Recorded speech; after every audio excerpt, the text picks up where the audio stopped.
There is no way, in my view, that Donna Adelson or Charlie Adelson or anyone else who's been convicted in this case would ever take part in orchestrating the death of Dan Markel without getting the go-ahead from Mindi Adelson. Will a mystery man defense work for a former JAG officer accused of murdering and dismembering his wife? Plus, did they or didn't they? Both the prosecution and defense deny reports of an 11th hour plea deal in the case of a Florida matriarch accused of orchestrating the murder of her son-in-law. And lawyers for a Utah mother, grief author, and accused murderer are complaining they have been buried under a mountain of evidence. All this and more this week on Courtroom Confidential.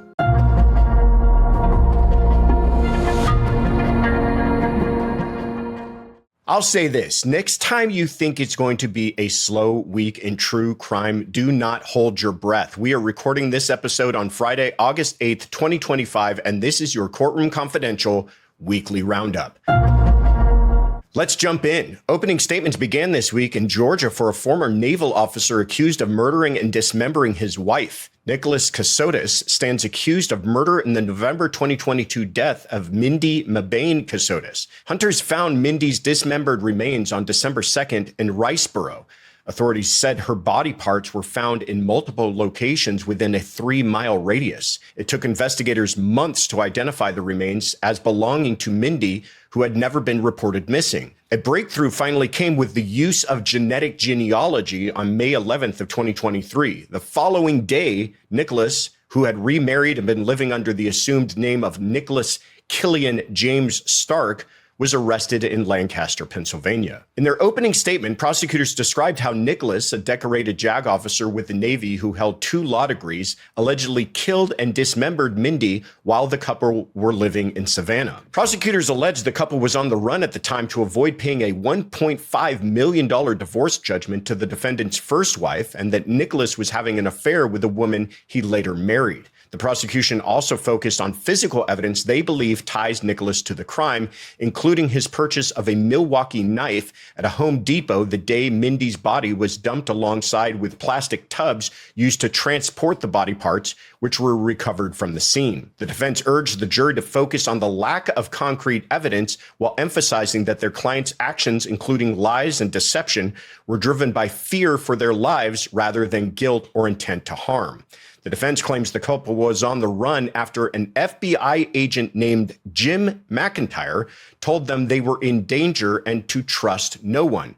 The prosecution maintains the mystery man McIntyre does not exist and was fabricated by Kassotis to explain his guilty actions. Testimony this week included the medical examiner who described in excruciating detail the manner in which Mindi's body was cut apart, including the severing of her legs and head from her torso. Trial is expected to last through next week. What's happening here? I think this case is an excellent demonstration and lesson for all of us in how offering an argument when we don't need to might not be that great of an idea. In other words, when is saying nothing better than just saying something? Let's look at it from both sides here. First, from the prosecution side. We've talked about this many times before. The prosecution does not have to prove motive. And I know that may be strange to some people listening. They may say to themselves, well, motive seems like it might be the most important part of a case. It is very important to understanding, but it's not important to proving the crime. Prosecution has to prove intent. They have to prove that a person willfully did something, that they meant to do something, that they intended to commit a crime, but not the why. Not why did they commit that crime? And that's because we don't require of the prosecution to understand what's taking place between a person's 2 ears. Yet, prosecutors know that jurors want the answer to that question. They want to know why. So many times the prosecution will provide them with some sort of motive evidence. But in a case like this, where the motive is not entirely clear, does offering that perhaps present the potential for it backfiring on the prosecution? Here's what we're looking at in this case. The prosecution in this case is saying, well, Kassotis and his wife at the time, who's now the victim of murder, were on the run because of money, because He had this divorce judgment against him. They were trying to evade paying that, and therefore they were on the run. And then ... he killed her. Now, will the jurors be able to connect those dots and understand how that motive for being on the run might also be a motive for murder? Or is that going to present problems? Now, in fairness, they're also saying, well, he was having an affair at the time, and he wanted his wife, his current wife, out of the way so that he could remarry this other woman who he was now in love with. And he had learned the lessons of his previous divorce and realized it's expensive. And so therefore, it's probably cheaper and easier for him to go ahead and kill her. Maybe that is a better motive. Maybe jurors can wrap their heads around that. But it does prove the point that, listen, if you're going to offer something you don't necessarily have to prove, make sure it's rock solid. Otherwise, jurors might hold it against you, which could be the problem in this case. But worse than that, let's turn to the defense. The defense has no burden, never has a burden. Every time we talk about this, we say that the defense can sit on their hands through an entire trial. They don't have to ask questions. They don't have to cross-examine people. They don't have to present witnesses. They don't have to offer a theory. The burden rests and always rests on the prosecution. The defense in this case, though, wanting to put something in front of the jurors, wanting them to get some sort of answer for why this murder took place, presents to them this mystery man defense. In a case where there is no forensic physical evidence linking their client to the crime, no DNA, no fingerprints, no videotape, no eyewitnesses, they're saying a mystery man had something to do with it. Is he the person that killed her? They don't know. Is he the reason why they were on the run? Again, we're not quite clear on any of that. Again, by presenting this defense in the eyes of the law, they do not assume a burden. I want to be very clear about that. We should all understand that concept, that by presenting a defense, by making an argument, the burden does not shift. It doesn't now become up to the defense to prove that by any kind of standard to the jurors. But I'll tell you this, it does. When you tell the jury more than my guy didn't do it, more than my guy wasn't there, when you say, my guy didn't do it, and I'll tell you who did or who is responsible, or here is what actually happened, jurors are going to hold you to that. You're starting to write checks that jurors are going to expect you to cash. And if you don't, they're going to hold it against you. But what do you guys think? Do you think that the defense made a strategic error in this case or not so much? Please let us know in the comments. With fewer than 2 weeks until Donna Adelson's trial is set to begin, both the defense and the prosecution deny rumors that Adelson has been offered a plea deal. Tim Jansen, a Tallahassee defense attorney not directly involved in the case, claimed on the Surviving the Survivor podcast hosted by Joel Waldman that Donna was offered the deal but rejected it. Donna was offered a plea deal of time served if she gave up Wendy. Whoa. And she turned it down. When contacted for comment, Donna Adelson's attorney disputed Jansen's claim, stating that no firm offer was conveyed to his client. Donna Adelson is accused of orchestrating a murder-for-hire plot in Tallahassee, which led to the death of her former son-in-law, Florida State professor Dan Markel, in 2014. When asked to respond, State Attorney Jack Campbell denied the rumors, saying it's just totally unfounded and untrue. No such plea offer has been extended. FSU law professor Dan Markel was shot in his driveway in 2014. Since then, 4 people have been sentenced to prison for his murder, including his ex-wife's brother, Charlie Adelson, who was convicted in November of last year and sentenced to life in prison. Wendy Adelson, who had divorced Markel and was embroiled in a contentious custody battle for their 2 sons, has not been charged in the case, but was called to testify against her brother. Trial for Donna Adelson is expected to begin on August 19th. Her final pretrial conference is Friday, August 8th. What's happening here? Let me just say this. As a lawyer, I feel comfortable saying that lawyers are tricky and the devil is in the details. Here's the quote from the defense. No firm offer has been made. The prosecution responds as well by saying no such plea offer has been extended.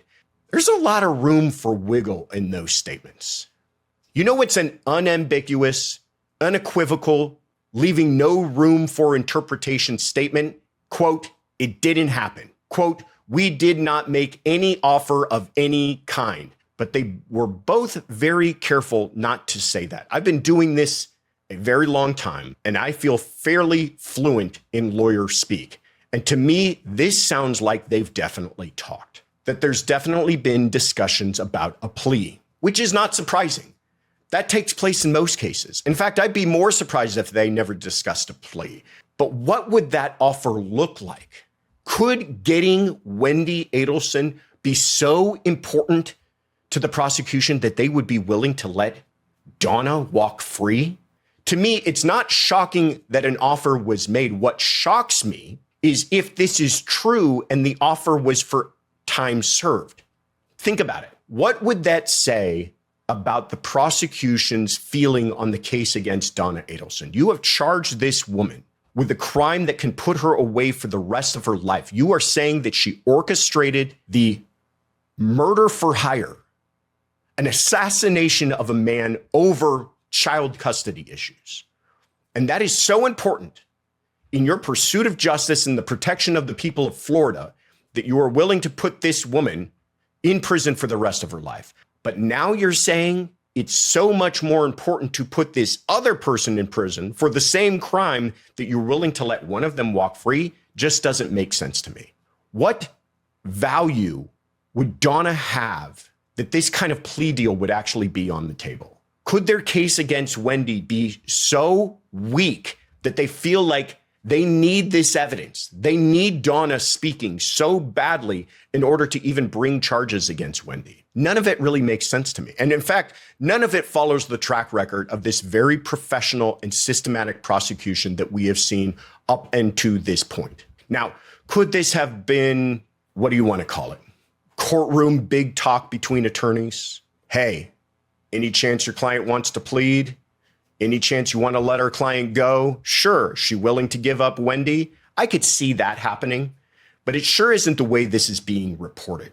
In my view, they have talked, and I'm sure of that. I'm also sure that Wendy Adelson is the prize in this case. She's at the center of all of it. If you believe that she is involved, and I believe that the prosecution believes that she was involved, then she is truly the inception point of this entire case. There is no way Dan Markel is murdered if Wendy Adelson does not give the green light. There is no way, in my view, that Donna Adelson or Charlie Adelson or anyone else who's been convicted in this case would ever take part in orchestrating the death of Dan Markel without getting the go-ahead from Wendy Adelson. There's no way, in my view, that Donna would take the life of the father of her grandchildren, the husband of her daughter, without getting her permission. But what do you guys think? Do you think that there's any possible way that Donna flips on Wendy? Please let us know in the comments. Attorneys for Utah mother and accused murderer Kouri Richins claim the government has turned over upwards of 11 terabytes of information, essentially burying the defense in a mountain of data. 1 terabyte is the maximum amount of information a single top-of-the-line iPhone can store. Richins, a former real estate agent and mother of 3, is accused of fatally poisoning her husband, Eric Richins, in 2022. She would go on to write a children's book about grieving him and was arrested in 2023 in connection with his death. She has pled not guilty to the murder charges and also faces dozens of financial charges in a separate case. As the case develops, defense attorneys say the process lawyers call discovery has become unfair and unwieldy. I don't mean anything that has anything to do with whether she killed her husband or not. I'm talking about just the universe of prosecuting Kouri Richins has become outrageous, defense attorney Kathy Nestor told the court last week. Judge Richard Mrazek noted that while it's a best practice for prosecutors to overproduce rather than underproduce evidence, he still acknowledged that some solution needed to be explored. Judge Mrazek then ordered the prosecution to send the defense a draft version of their witness list and exhibits for the murder trial, with the hope that this may shrink the amount of work needed by the defense to identify what's important in the data, which sometimes includes duplicate documents. The prosecutor's final exhibits and witness lists are due by October 31st. Richins' trial was previously scheduled for spring of 2025, but was pushed back as both sides asked the Utah Supreme Court to weigh in on jury-related issues. The next pretrial conference to discuss how to manage the volume of data is scheduled for December 5th. What's happening here? This is a problem I think we are going to see more and more often in our modern times. Many years ago, when I was first a prosecutor and I would get a case, a murder case even, a complex case even, I might get the data dump of one cell phone. And it might be as many as several CDs of information. And that would have photographs and a history of phone calls and a history of text messages.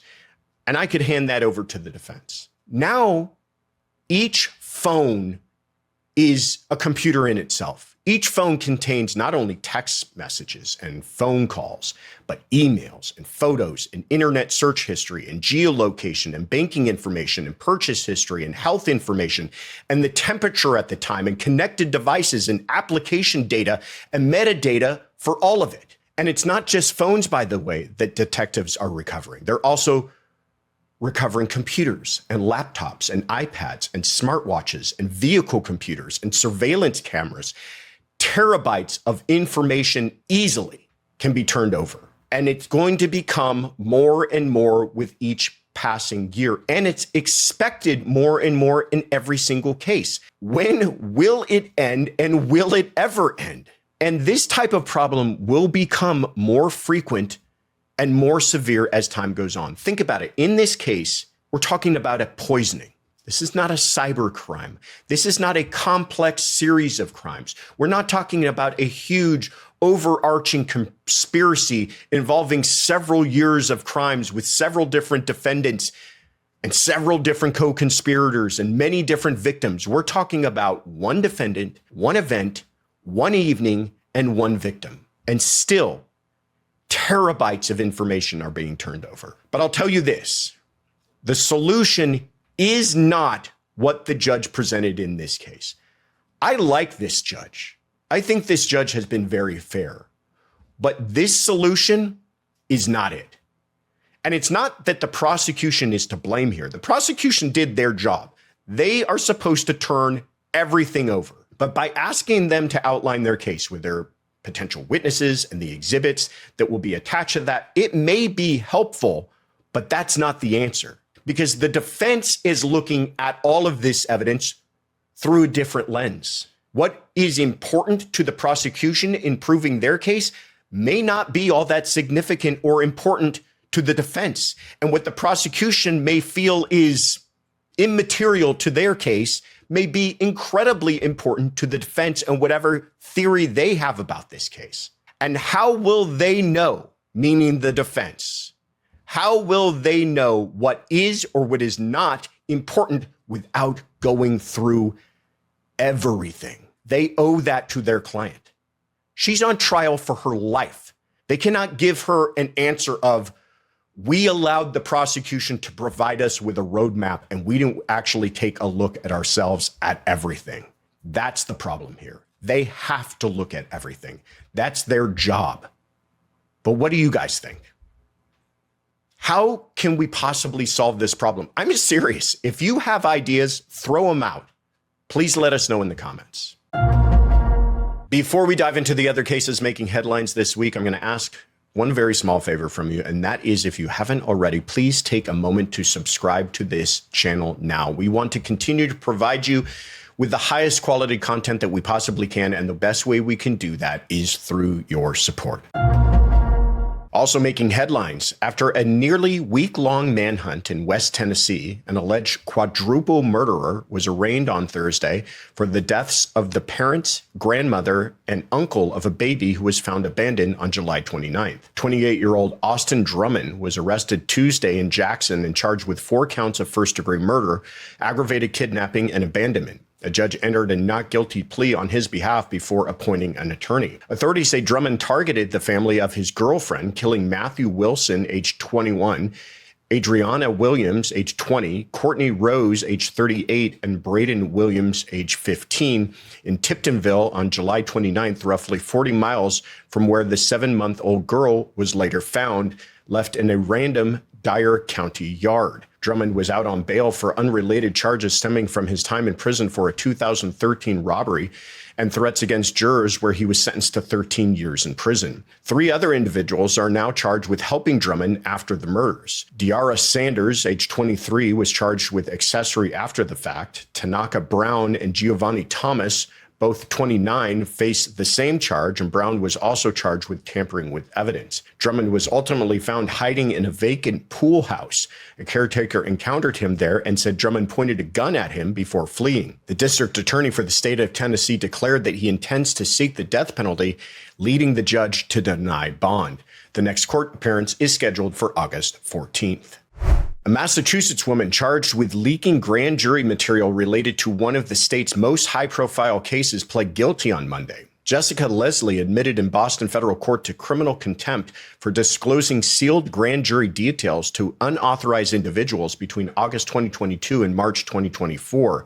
According to prosecutors, that included witness names, testimony, and other confidential evidence. Leslie served on the grand jury during the investigation into Karen Reed, who was ultimately acquitted of murder in the 2022 death of her boyfriend, Boston police officer John O'Keefe. Leslie agreed to a sentence of 1 day in custody, deemed already served, and 24 months of supervised release. Though court filings didn't name the Reed case specifically, sources confirmed her involvement. Prosecutors did not disclose how the leak was discovered, but sources say authorities were monitoring social media and other communications throughout the case, which received widespread attention. Reed was originally indicted by a Boston grand jury in June of 2022 in the death of O'Keefe. Prosecutors allege Reed hit O'Keefe with her car outside the home of a fellow police officer after a night of drinking in January 2022, and then left him to die in a blizzard. The first trial ended in a mistrial last year after the jury was unable to reach a unanimous verdict. In a second trial that ended in June, Reed was found not guilty of the most serious charges against her: murder, manslaughter, and leaving the scene of an accident. However, she was convicted of operating under the influence of alcohol and sentenced to 1 year of probation. A 28-year-old teacher arrested for fatally stabbing a married couple in front of 2 of their children on a hiking trail in Arkansas has confessed to committing the murders. Andrew James McGann has been charged with 2 counts of capital murder in the killings of 43-year-old Clinton Brink and his wife, 41-year-old Kristen Brink. According to police, the Brinks were fatally attacked while out hiking with their 2 daughters at Devil's Den State Park on July 26. The children, ages 7 and 9, were not harmed in the incident thanks to the actions of their mother, police said. We believe that the mother took them to safety and then returned to help her husband, authorities said during a press briefing Thursday. McGann was taken into custody after a days-long manhunt. He was arrested at a barbershop in Springdale, about 30 miles north of the park, and later admitted to the killings during an interview with police. Investigators say his DNA matched blood recovered from the scene. The suspect had reportedly sustained cuts on his hands during a struggle with the victims. Items recovered from his residence were consistent with being involved in this particular crime, according to police. Authorities say the attack appears to have been random, with no known connection between McGann and the Brinks. Investigators received over 500 tips from the public and say the children's eyewitness accounts were key to the arrests. McGann had recently moved to the area from Oklahoma and been hired to teach in Springdale, though he had not yet started. Prior to that, he worked in schools in Oklahoma and Texas. He passed background checks, but one district said he was placed on leave in 2023 over concerns related to classroom management and professional judgment. He ultimately resigned, the school district said, and added, an internal investigation found no evidence of inappropriate behavior with students. The Brink children are safe and in the custody of relatives, according to police. McGann is scheduled to make his first court appearance on Friday, with an arraignment expected Thursday, August 14th. The prosecutor's office has indicated they will be seeking the death penalty.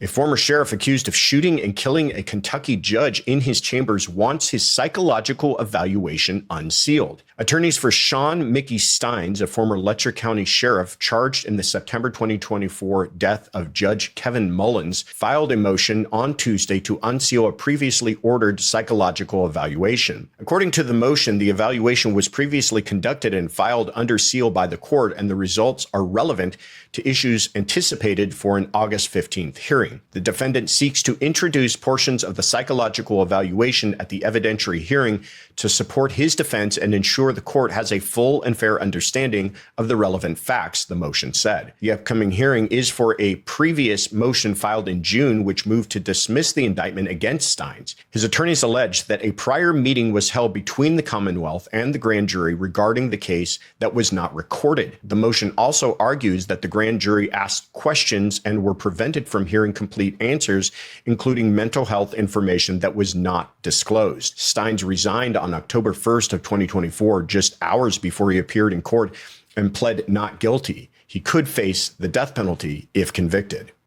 After about 3 hours of deliberations, a Florida woman was found guilty Wednesday for her role in the 2023 murder of the mother of her son's child. After a 3-day trial, Sheila Agee was convicted as a principal to first-degree premeditated murder of 18-year-old Brooklyn Sims. The charge carries a mandatory life sentence without the possibility of parole. Sims was shot and killed on August 11th, 2023, while working inside the Home Depot in Pensacola. The shooter was 20-year-old Keith Agee, Brooklyn's ex-boyfriend and the father of her 2-year-old daughter. He was convicted in December 2023 and sentenced to life without parole. Prosecutors said messages between Keith and Sheila made clear the killing was coordinated.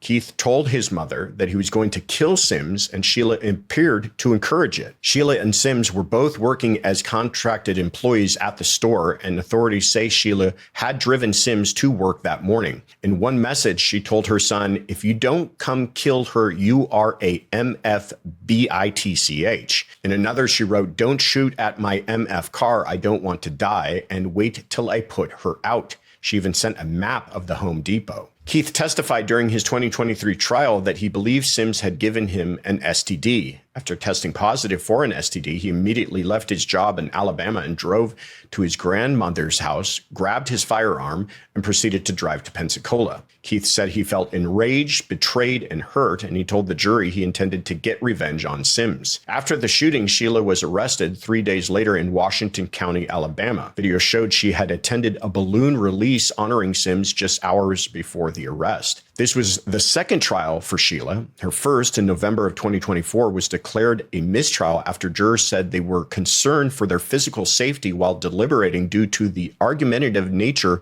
of one of their fellow jurors. Sheila has been sentenced to the mandatory minimum of life in prison without the possibility of parole.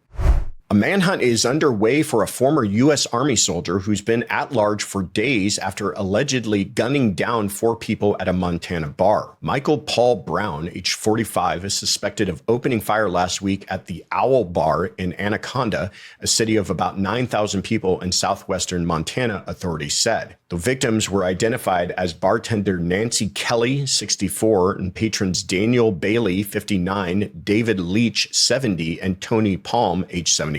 Brown, who lived next door to the bar and is believed to have known most of the victims, has not been seen since the shooting. Brown is an Army veteran who served in the Iraq War and the Montana National Guard. Authorities say Brown is known to law enforcement and is believed to be armed and extremely dangerous.